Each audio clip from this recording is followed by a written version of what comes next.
At the engagement banquet, I announced that I was breaking off my engagement with my childhood sweetheart, Willow. She questioned me with anger and grievance, just because I delivered medicine to another guy. I already told you, we were just study buddies, but what she didn't know was that the so-called buddy of hers had just sent me a photo of the two of them being intimate, along with a provocation. One call from me and she'll ditch you immediately. So what if you two grew up together? In her heart, you're still not as important as I am. I showed her the photo, and Willow snapped back furiously. Makoto is more hardworking than you, more ambitious than you. You can't even get into graduate school right now. So what are you so proud of? But later, the two of them both failed the entrance exam, while I, under their stunned gazes, was recommended directly for admission to Capital University. I smiled. Only losers measure their worth by how much they weigh in a woman's heart. Chapter 1. Maybe I was simply too familiar with Willow. From the very first second of our date, I realized something was off about her. She was absent-minded and restless. She even picked up the wrong side of the chopsticks while eating. Most importantly, her eyes drifted to her phone once every 3 minutes. I asked her, "Who is it? That study partner you prepared for the exam with?" She frowned slightly, looked at me, then put her phone away. She said, I've got a difficult problem I want to ask him about. Let me see your phone." I reached out my hand. She clearly hadn't expected me to be this direct. The smile she had just forced out froze instantly. "You've checked it before." I simply held out my hand, not responding to her comment. My attitude was obvious. "Come on, George. He's just my study partner. Talking every day is normal, isn't it? You're overreacting. Willow and I grew up together. We've accompanied each other for 20 years. She rarely questioned me with such irritation on her face. My heart clenched sharply. I thought, I've probably guessed right, perhaps to prove her innocence. Willow placed the phone on the table anyway. Coincidentally, a message popped up. "Whatever. Him looking for you affects your studies, not mine. This afternoon at 2 p.m. If I don't see you in the library." We cut contact. 2 o'clock. We had just finished eating, and it was already 1:30. Expressionless, I looked at Willow frantically pressing the power button. "So, the movie later. Are we still going?" Chapter 2. It's true, before, I had read the chat history between Willow and that study partner of hers. His name was Makoto. Willow added a little sun emoji to his remark. Clearly, she had put thought into it. I made no comment about this little hint of affection. Among the countless lines of messages, I skimmed through them in front of Willow. When they first met, Makoto asked, "Your WeChat wallpaper is you and your boyfriend. Then maybe we shouldn't be study partners." She replied, "We're just talking about studying. What's the problem?"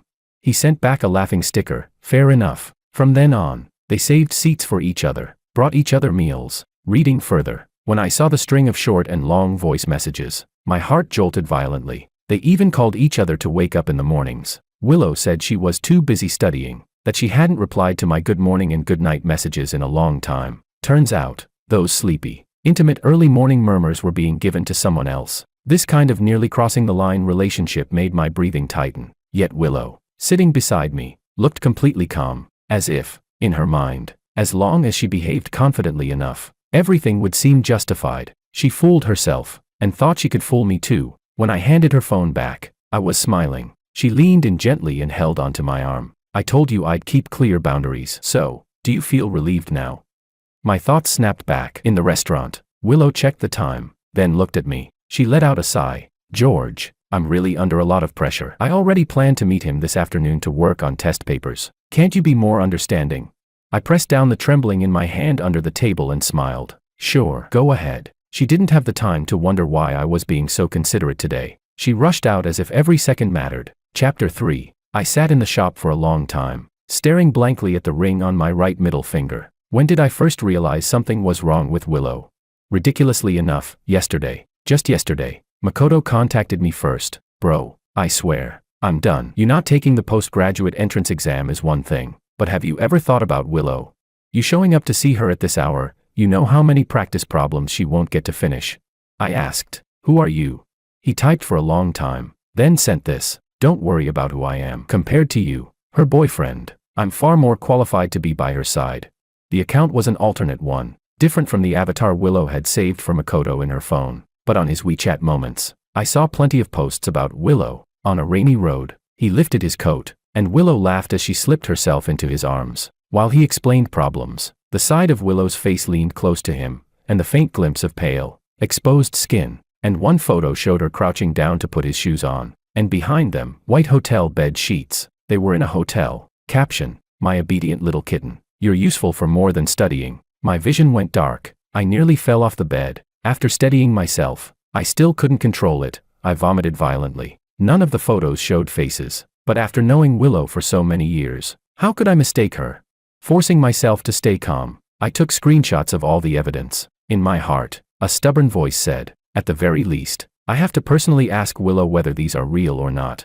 But now, the time jumped to exactly 2 o'clock. Willow had already left. It seemed, there was no need to ask anymore. Betrayal isn't a concrete result, it's the moment trust collapses. There was one more thing I originally planned to tell her today as well. Makoto said I wasn't taking the postgraduate exam, but just a few days ago, the school approved my recommendation exemption for postgraduate admission. Chapter 4. Willow contacted me again late at night. She ordered my favorite late-night snack and sent a message. Sorry, George, I was supposed to watch the movie with you. After some time, when I catch up with progress, let's go to Sonya together to see the dolphins. Okay.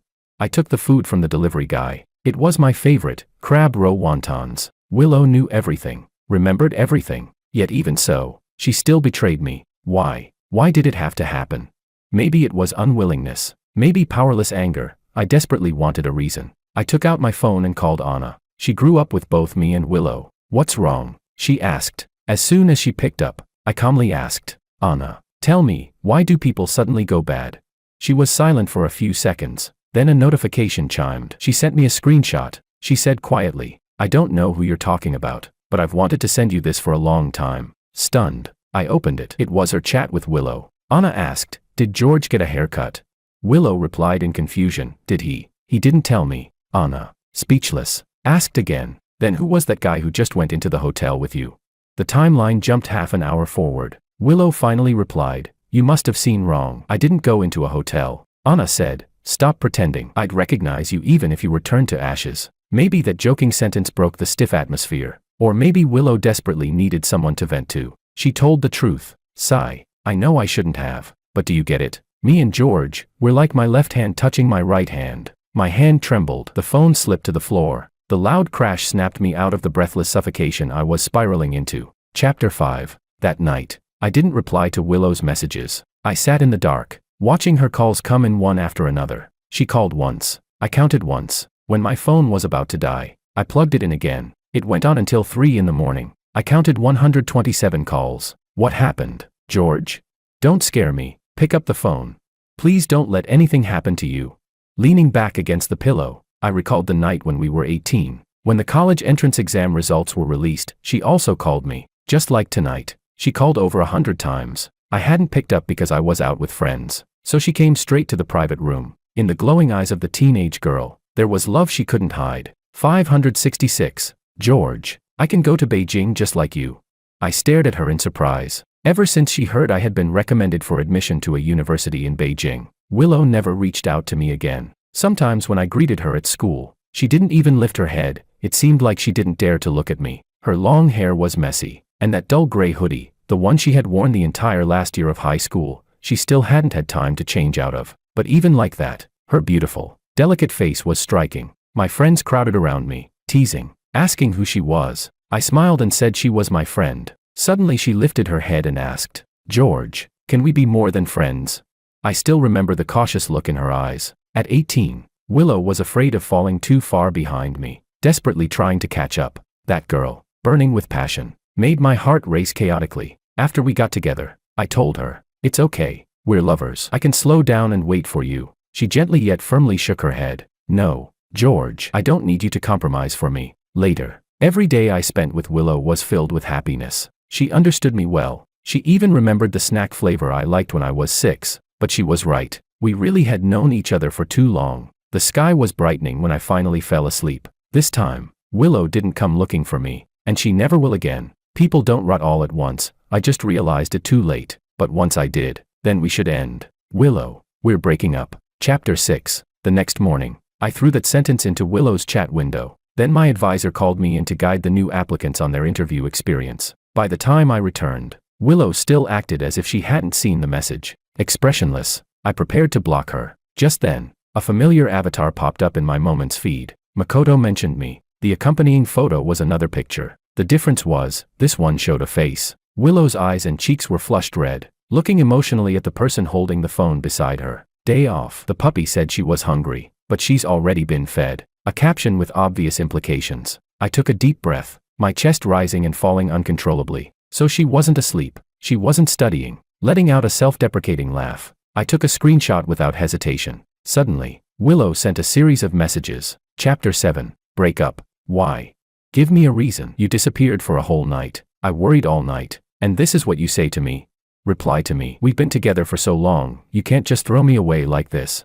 Without changing my expression, I switched directly to the delete contact page. Delete. Block. All done in one go. Reasons are meant for outsiders. As for Willow, Makoto was right about one thing. She was a dog. A scumbag dog. Back then. One of the reasons I didn't choose to take the postgraduate exam was that I didn't want to pressure Willow too much. Another reason was that my teacher said I would most likely receive a guaranteed recommendation for postgraduate admission. I hadn't told Willow the latter yet. I didn't have much time to grieve. I needed to throw myself fully into my studies. But things rarely go as planned. Willow found every possible way to call me dozens of times using unfamiliar numbers. My phone battery was nearly drained. I had no choice but to answer. The moment I picked up, Willow's suppressed sobbing voice came through. George, my family said we should go back in a few days to talk about the engagement. I know you said you wanted to break up out of anger. I haven't spent enough time with you lately. That's my fault. Can you be more considerate? My family and Willow's family had been close for generations. In the 1990s, our parents went to Shenzhen together to make a living, two small families supporting each other through hardship. Even when Willow and I were still in our mother's stomachs, we were practically considered a match made before birth. Later, when our families found out that Willow and I actually became a couple, they were overjoyed. We also planned to get married right after graduation. But now, all of that had become a joke. I hung up after hearing just a couple of sentences. I didn't have the patience to spare for her. Unexpectedly, my mom came straight to my place. George, I'm not blaming you, but no matter how busy you are, you need to look after Willow. You agreed to talk about the engagement, and then you rejected it again. I was speechless. Mom, this isn't about being busy. Then what is it? Your aunt and I already booked the place, and you haven't been home in so long. This weekend, you're not allowed to cancel. I sighed. Only then did I realize some things couldn't be explained in a few sentences. Mom had always cared deeply about my relationship, and I had only ever spoken well of Willow in front of her. But now, this was something I truly had to go home and explain clearly. Willow took the initiative to book the car, but my mom refused to let me make another reservation. In her eyes, Willow and I were probably just a young couple having a small fight, nothing serious. Everyone thought that, including Willow. On Saturday afternoon, she waited for me in front of the cafe. It was early autumn, the weather turning chilly. She stuffed a warm bag of roasted chestnuts into my hands before I could react. For a moment, the memory overlapped with every autumn we had shared. Willow smiled brightly. The car still needs a bit more time. I'll peel chestnuts for you. If the shell gets stuck, just leave it in your hand. Okay. I stayed silent. She instinctively reached for my hand, and I avoided her. In the second Willow froze in confusion. Her phone rang. She didn't have time to lower the volume, so I heard the faint whimpering on the other end. Willow. I fell. It hurts. There's no antiseptic in the dorm. What do I do? In just 1 second, Willow's brows tightened anxiously. The car she had booked also arrived at that exact moment. She looked at the car, then at me. Clenching her fists, she said into the phone, "Wait for me. I'm coming right now." Chapter 8. Willow left, and I got into the car alone. I wasn't the one paying for it, so why not ride it? The night Makoto first added me, I scrolled through all of his posts from top to bottom, so I remembered clearly, Makoto had a small dark mole on his arm, but in the photo of the injury just now, it wasn't there. Should I say, Willow didn't even remember Makoto's mole? Or perhaps she was flustered, willingly falling into the trap. The ride was 2 hours long. I'd been exhausted at school lately, so I quickly fell into a deep sleep. When I woke up, Makoto had messaged me. It was a picture of his perfectly unharmed arm. He was even more straightforward than before. She knows I was faking it, but she still bought medicine for me. Can you make her do that? Willow said she's never going to get engaged to you, and she also said she likes people who work hard and improve themselves. You're not even preparing for the postgraduate exam. How do you have the nerve to cling to her? He even posted a real-time update. Caption: "We are believers in love. Only I can make her fall while fully awake." I pinched my brow, feeling amused. The postgraduate exam is a real battle, not child's play. Makoto still had the energy to compare himself with me. Does he even know how much progress he's made in his studies? I was about to turn off my phone when my advisor messaged me. Gio, Congratulations. You got the dean's recommendation. With your professional ability, your Capital University offer is basically guaranteed. A spark of joy lit up in my chest, sweeping away many days of gloom. At that moment, the car stopped, and my mom opened the door. Oh gosh, Gio. Auntie hasn't seen you in so long. Where's Willow? My mom brought me to the restaurant. As for Willow, I simply said she had something urgent and had to leave. Several people at the table fell silent instantly. What could be more important than discussing the engagement? I paused mid-step, stunned. Anna sat in the corner, looking like she was thoroughly enjoying the drama. She said she was here to witness childhood sweetheart's love. The corner of my lips twitched. Only a fool would believe that. Chapter 9. 3 hours later, Willow finally arrived. Honestly, I was curious too. Makoto said Willow wouldn't get engaged to me, so how was she planning to end this? How could you act like this, making Gio wait for you for so long? So inconsiderate. Willow's father was furious, and my mom quickly tried to smooth things over. Oh, it's fine. It's fine. Studying is also important. Willow must have been held up by her exam preparation. Right, Gio. My mom nudged me. I smiled politely. Yes, studying. Willow glanced at me, cautious, as if to check whether I was angry. But clearly, I was calm, even composed. So she let out a quiet sigh of relief. At the dinner table, since everyone knew each other well, the atmosphere eventually resumed. Both families chatted cheerfully. Willow sat beside me and tried to pour me a drink, but as soon as she lifted the bottle, Anna blocked her hand. What are you doing? Anna's tone was cool. It's not time for the important part yet. Why are you trying to get George drunk? He's my boyfriend. Why wouldn't I be able to take care of him if he gets drunk? They exchanged snipes. Just like always, nothing unusual. Meanwhile, my mind drifted as I listened to the parents discuss the marriage, bride price, wedding apartment, dowry, car. Every detail was arranged flawlessly, but to me, it all sounded like an empty, distant dream. Naturally, the topic eventually came to the two of us. Willow, George, what do you think about the wedding date? Willow straightened up, smiling shyly. After graduation, the sooner the better, I guess. She did not refuse the engagement, unlike what Makoto had claimed. Several pairs of eyes turned toward me, waiting for my answer. I looked at Willow. She chose someone else over me. She did something she should feel guilty about. Yet she still assumed I would marry her, didn't she? She thought I would always stand still and wait for her. Well, it's true. A bond of 20 years, who could throw that away easily? I could. I pushed aside the glass in front of me, looked away, and said, we're not getting married. Chapter 10. Except for Anna. Everyone's jaws dropped. Gio, what are you talking about? I know you and Willow have been having issues lately, but we're discussing something important. Don't throw a childish tantrum. My mom tried to smooth things over, saying maybe we should discuss it another time, but I firmly cut her off. No need to discuss anything. Willow and I no longer have a future. The moment my words landed, Willow shot up from her seat. Anger and grievance flooded her eyes. She pulled me away and dragged me outside. Her grip on my arm was painfully tight, and she spoke each word like she was interrogating me. George, enough. You're acting like this just because I went to see Makoto today, aren't you? He's just stressed from the exam. He threw a tantrum. I'm going to marry you. What's the big deal if you give him some slack? Yes, I shouldn't have left you today, but you're a man, aren't you? Can't you be more generous? It was the first time I'd seen Willow so emotionally out of control, but I knew clearly, this wasn't because I rejected the engagement. It was because I showed hostility toward Makoto. People who cheat also feel guilt. They question themselves. They panic. They get angry out of shame. Willow was trying to emotionally corner me in the argument, using my supposed mistakes to justify her emotional affair, but I had no intention of fighting with her. I pried her hand off. At that moment, the adults hurried out from the banquet hall. I lifted my phone, opening the chat with Makoto for everyone to see. I can give everyone a reason. I'm not throwing a tantrum. In fact, I don't find him worth wasting any emotion on. Turning toward Willow, I met her panicked, unsettled eyes. I smiled. So this is your study partner? Studying together, does that include studying in bed?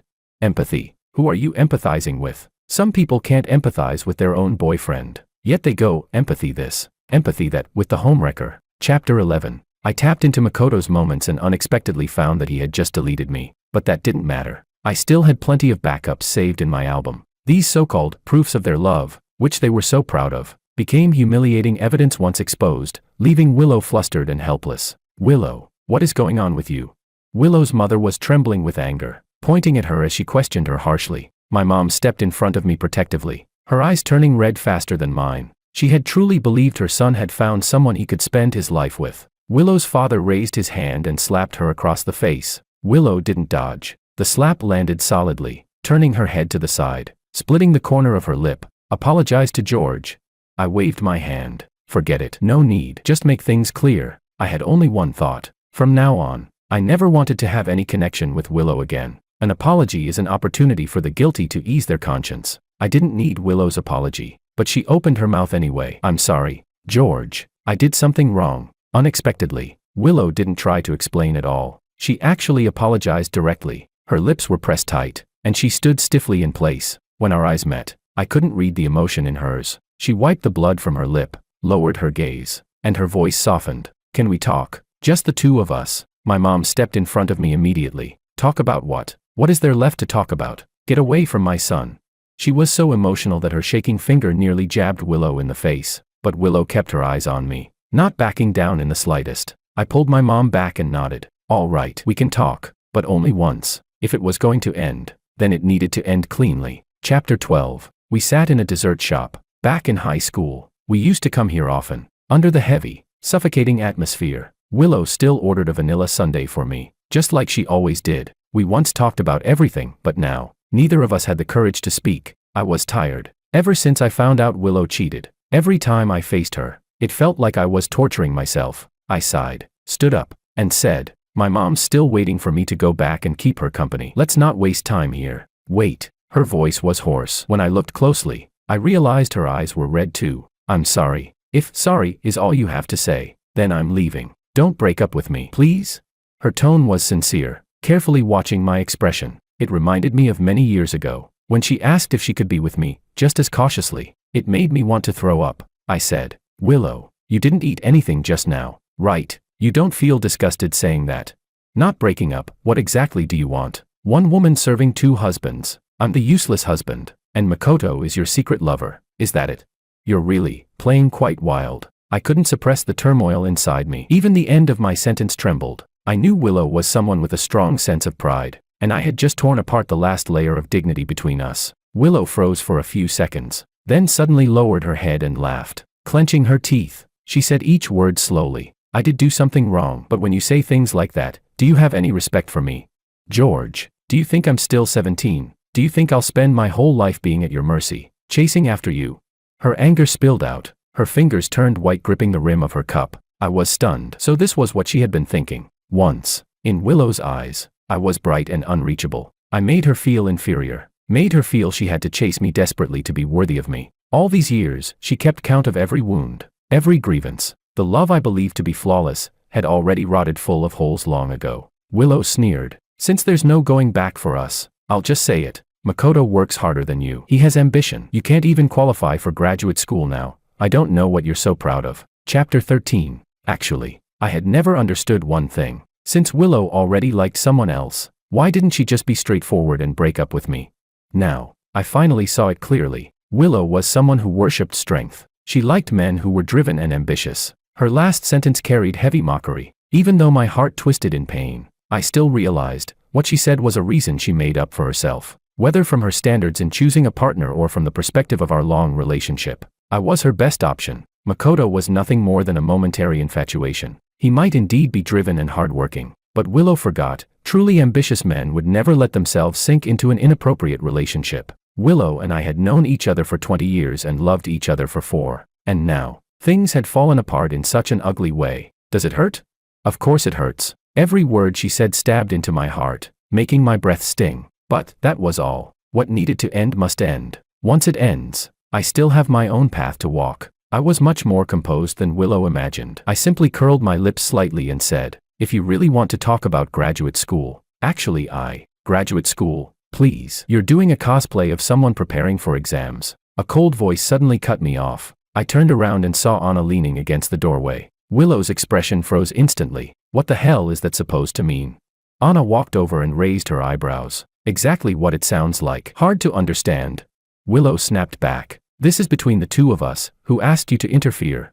Anna shot back. The two of you. And the guy you cheated with, he's not a person. Willow completely exploded, slamming the table hard. Eyes reddened. Anna glanced at me, her gaze steady and assessing, as if checking my reaction. Then she ignored Willow entirely, grabbed my wrist, and pulled me out of the shop. Chapter 14. Anna said she came under my mom's orders to bring me back. I rubbed my forehead helplessly. You didn't have to step in for me. I wasn't losing the argument. She responded lightly. Sure, I knew it. You always find a way to handle everything. Then she added, if you need me, just call anytime. The car had arrived downstairs. Anna and I had been neighbors since childhood, so we waved goodbye like always. But this time, she stood motionless under the street lamp below my building until the light in my bedroom turned on and I leaned out the window to look at her. Only then did she finally walk away. I faintly felt something was different, but I didn't think too much about it. The next day, Willow's parents came to my home to apologize on her behalf. They had always taken good care of me. Seeing two elders, both nearing 50, apologizing with such heartache, even I couldn't help feeling a bit soft. Gio. Willow just lost her mind for a moment. You two have always been so good together. Just this once. Forgiveness is off the table. I cut them off decisively. Feeling soft is one thing, compromising my principles is another. Seeing how firm I was, they eventually fell silent. I spent 2 good days at home keeping my parents company, and in the meantime, cleared out everything in the house related to Willow. When I returned to school, I suddenly saw a familiar figure at the gate. It was Willow. She came closer, holding back anger as she questioned me. Was it you? I was baffled. What? She stared at my face, curling her lips with a mocking edge. No need to pretend. Besides you, who else is so desperate to get revenge on Makoto? I thought you were really that indifferent. Is it that hard to admit you care? I was so speechless my mouth twitched. Please don't act insane at the school gate. Thanks. I walked around her, trying to leave, but she blocked me again. Say it. You dare say you weren't the one who exposed Makoto's WeChat posts on the campus message board. Chapter 15. I slowly turned my head. So that was it. I was wondering why Makoto deleted me. Someone had recognized Willow in his alternate account's photos, and her previous wallpaper had been me. The whole mess, a scumbag and a shameless woman, was exposed in full view. That enthusiastic student collected their deeds, made a full slideshow presentation, and threw it straight onto the campus message board. The whole campus exploded. Makoto deleted his alternate account overnight. If Willow weren't standing right in front of me, I would have applauded, but I couldn't hold back. I laughed out loud. Then sure, take it as if it was me. I don't mind. Besides, he posted everything publicly. Isn't that exactly what he wanted? Attention. What? One slideshow wasn't satisfying enough. If watching you two embarrass yourselves counts as caring, then, how could it not count? She pointed at me angrily. George, you. I stopped smiling, pushed her hand aside, and walked straight toward the school gate, leaving Willow standing there, furious and helpless. It was a good show, but I didn't have the time to enjoy it. There was still a lot to do for my postgraduate recommendation. I quickly sorted out the chaos of the past few days and dived headfirst back into my studies. 4 weeks. I went back and forth between my dorm and the library nonstop. Time passed, and the most important moment finally arrived. Mid-September, waiting for the admission notice. I sat in front of my computer the whole day, excited and anxious, until, ding, a new message appeared on my official academic portal. Peking University welcomes you. You have met the admission requirements for our master's program and have been granted admission. I shot up from my chair. My heart was pounding wildly. Even though I knew this result was practically certain, the joy still hit me so hard it made my head spin. I was about to study at the university I had dreamed of for so many years. After that, I collapsed back into my chair. All the tension and pressure finally melted away at that moment. Staring at the ceiling, I felt an unprecedented sense of relief. Everything was moving in the direction I had always hoped for. Chapter 16. After that, I went on a graduation trip with my friends. We visited many places. I hadn't thought about Willow for a long time, until later, when news of my guaranteed admission reached Willow. It was the second day of the postgraduate exams. Actually, my mom had been proudly spreading the news everywhere, but to avoid affecting Willow's exam performance, her parents had kept it strictly hidden from her. So in such a completely unprepared moment, Willow suddenly showed up at my door. After months without seeing her, she looked utterly exhausted. Her eyes were bloodshot, and the once lively, pretty face had lost all radiance. Only when she saw me did a faint spark of light appear in her eyes. George. She tried to grab my wrist, but I dodged. Crossing my arms, I glanced back into the house. My parents were still taking their afternoon nap, so I pulled Willow out onto the street. For the sake of your parents, speak quickly. Her eyes instantly reddened. Her voice strained. George, I didn't actually want to be with Makoto. Back then I was under too much pressure. We weren't in the same school. We barely saw each other, and he just happened to appear, so She couldn't finish. I finished it for her. You slept with him, but you still love me, right?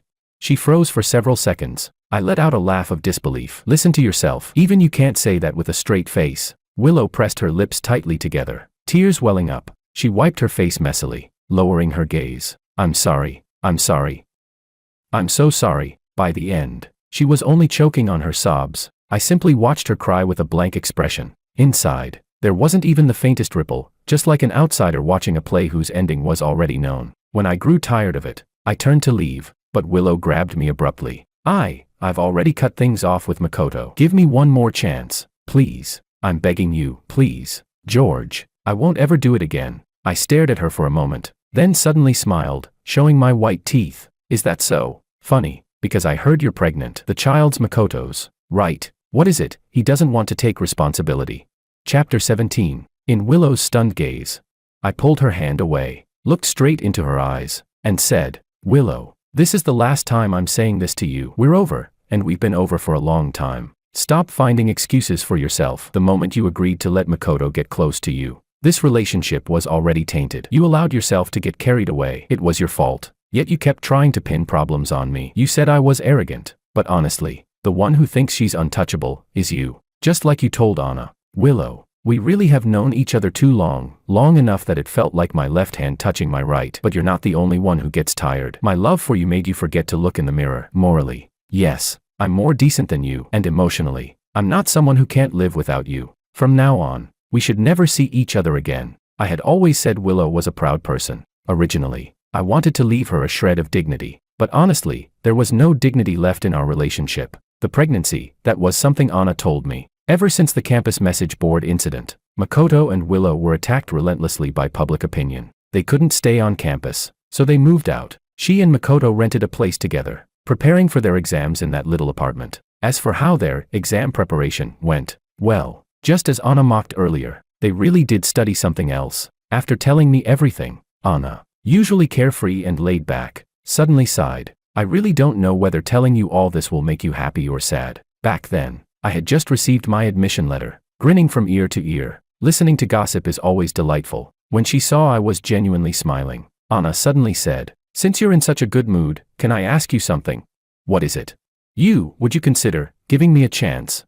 I froze. Then Anna quickly forced a playful smile. Just kidding. After a moment of silence, I said, Anna, did you consider your usual personality when you said that? You hardly ever joke. She stiffened, then murmured, Sorry, I shook my head and cut her off. Before the next firm, genuine love arrives in my life, I won't consider dating anyone. The air was quiet for a long time before she softly replied, Okay, George, I also want to say, this time, it wasn't your fault. I nodded, understanding her meaning. She was afraid that being hurt by Willow would make me afraid of entering another relationship. I smiled calmly. Of course it wasn't my fault, and besides, I don't need to date to live my life. Chapter 18. Willow didn't come looking for me again, not even after the new year, but through my parents. I heard a lot about what happened between her and Makoto. Makoto never intended to take the postgraduate exam seriously, he only pretended to study. Even before the results came out, he already knew he wouldn't pass. So he used the child in Willow's belly to threaten her,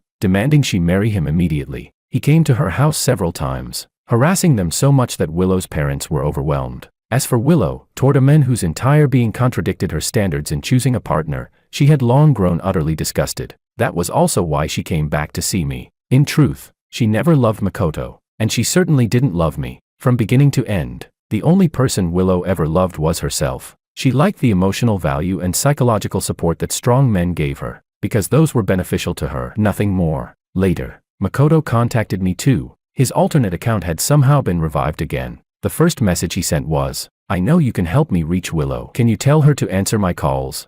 Out of sympathy for him being abandoned, I replied, Why bother contacting her? She's just a woman. Unexpectedly, he exploded. Quit pretending. Don't think you're great just because you got into grad school. Willow said before that she hates men like you, so controlling. You don't even understand what she really wants.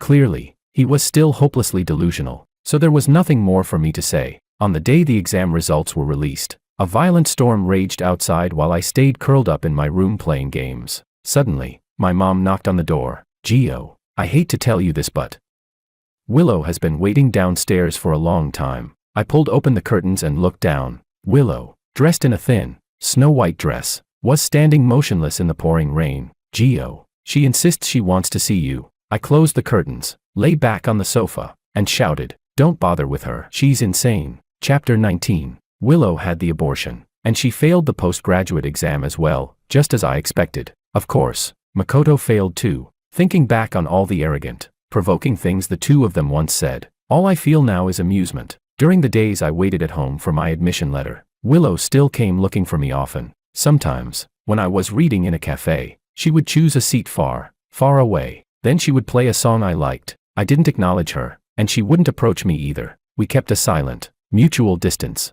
Once, our lives had countless intersecting points, but now, we would only be two parallel lines looking at each other from afar. Occasionally, memories of the time we once spent together would slip into my dreams, so dreamlike, yet so real. People who once loved each other are always hard to forget, but time, objectively, moves on. No matter how deeply she hurt me, I'm grateful that I have a heart strong enough to withstand it. When school started, I packed my bags and went to Beijing. Willow had no way to stay in Beijing anymore. She couldn't survive there, and by my side, she no longer existed. In my daily routine, I rushed between the lab and endless revisions of my papers, so overwhelmed I sometimes wanted to bang my head into a wall. I also met many new people. One day, when I walked out of the lab, I suddenly saw someone holding an umbrella and cradling a takeout box while waiting for me. My instinctive reaction was to dodge, but she stepped forward quickly and caught me before I stumbled. My eyes widened. "Anna." She fumbled and pulled out a piece of chocolate, gripping it nervously. "What's wrong?" "Low blood sugar." I looked down. "Vanilla flavored." "How did you know I liked this flavor?"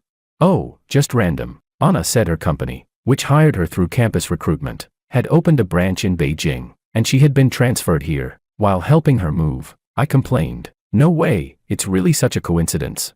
She smiled, eyes shimmering with hope and restrained emotion. "Yes, truly a coincidence." Seeing her, for a brief second, a faint shadow of Willow crossed my mind, but the truth was, our lives would never intersect again.